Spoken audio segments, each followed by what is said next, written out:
कि मर जाएंगे, मिट जाएंगे, कभी भी बीजेपी के साथ नहीं जाएंगे।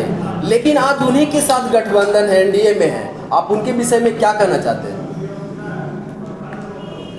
अब पता नहीं उनकी क्या ऐसी वीकनेस रही जिसकी वजह से उनको मोदी से मिलना पड़ा।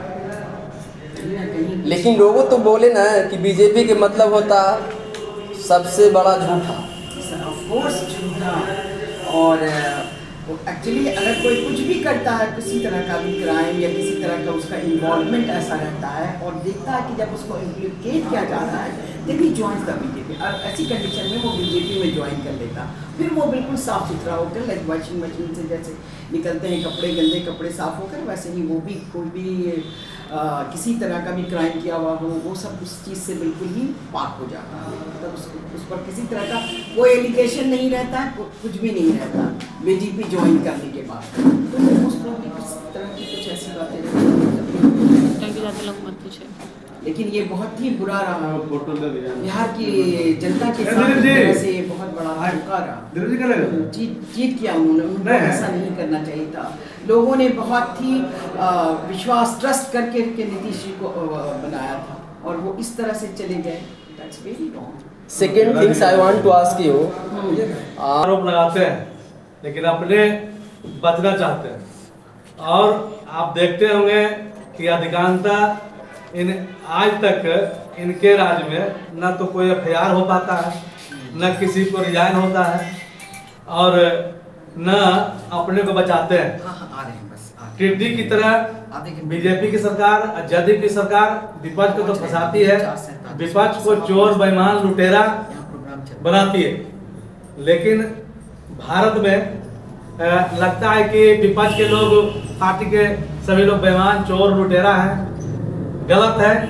और बीजेपी लगता है सत हरिचंद पैदा हो गया आज कलयुग में। आज तक जहां बीजेपी की सरकार, नरेंद्र मोदी की सरकार भारत में 11 साल से चल रहा है, नीतीश जी की सरकार बरसों 15 या 18 साल होने वाला है, लेकिन इनका ना तो एक बहुत बड़ा कोई मामला आया, जबकि ऐसा बात नहीं है। अपने को आज तक ये लोग बचाए हैं। बीजेपी में न तो आज तक कोई बड़ा पद पर रिजाइन हो पाया।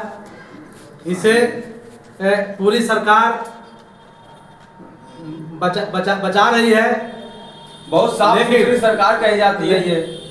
लेकिन याद रखें, आज नहीं तो कल सच सामने आएगा। जबकि वस्तुतः पूरे देश की जनता को मालूम है, बिहार की जनता को मालूम है, यहाँ कोई भी केस बीजेपी ऐसा बना के रखती है कि जैसे लगता है कि हमारे राज्य में कोई घोटाला हुआ है, सब हीरा है, सब एकदम क्लीन है। जेडीयू की सरकार में बालिका गृह कांड हुई थी, इस पर क्या कहेंगे? मंजू वर्मा थी मंत्री। कांड मुजफ्फरपुर में हुआ था और निपा पोती किया गया। सृजन घोटाला हुआ, निपा पोती किया गया। आज तक न तो मुख्यमंत्री का भी नाम आ रहा था, सुशील मोदी का भी नाम आ रहा था।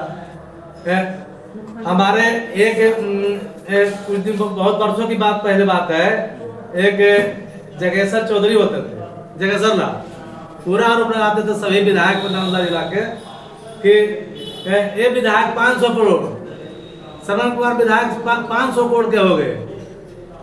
श्रवण कुमार के विभाग में 7800 करोड़ का घोटाला हुआ। लेकिन निपा पोती किया गया, न कुछ जांच हो पाता है, न कुछ एफआईआर हो पाता है। सर आपसे एक सवाल रहेगा, दिल्ली में केजरीवाल जी ने घोटाला किया, उनको जेल हुआ। बिहार में लालू यादव जी के ऊपर घोटाले का आरोप लगा, उनको जेल हुआ। एनडीए की सरकार में घोटाला हुआ, क्या लगता है इनमें कोई जेल जाएंगे? देखिए नीतीश जी मुक्ता बिहार के मुख्यमंत्री एक बार बने, लेकिन अब चाहते हैं कि मरणोपरांत तक मुख्यमंत्री बिहार का बने रहे। इसके लिए जो भी कुकर्म हो वो कर देना चाहते हैं, अब तक किए हैं। उनका यारी 60 वर्षों पुराना है, 2000 पहले से। मुक्ता वो आरएसएस के साथ है, बीजेपी के साथ है और रहना ही चाहते हैं। बीच में आरजेडी के साथ, कांग्रेस पार्टी के साथ भी बन के रहे आए, लेकिन उनका मुक्ता बीजेपी के साथ गांठ है। इसीलिए अपने को कभी मैंने पूरा गोद में सर रख देते हैं बीजेपी के मंत्री के, प्रधानमंत्री के चरणों में। एक सवाल आपसे और ये तो रहेगा। घटिया बात है कि कोई मुख्यमंत्री किसी को गोद में जाकर बैठ जाए। चुनाव के पहले ये घोटाला, क्या लगता है बिहार चुनाव में इस घोटाले का असर देखने के लिए मिलेगा? देखिए, असर तो देखने का मिलता ही रहता है। पर्दा डाला जाता है जब विपक्ष के जान के उसमें पकड़ाया जाता है, पकड़ाया जाता है कि ये लोग पैसा लुटा रहे हैं, बांट रहे हैं पब्लिक के बीच में। क्यों डाला जाता है? जबकि अपने को छिपाते हैं क्योंकि सत्ता इनके साथ है। जो भी पदाधिकारी बैठे हुए हैं उनके लिए काम करते हैं। क्या परिचय हुआ आपका? मेरा नाम रमेश कुमार, नालंदा जिला मीडिया प्रभारी, कांग्रेस कमेटी। धन्यवाद। कमेटी बिहार शरीफ।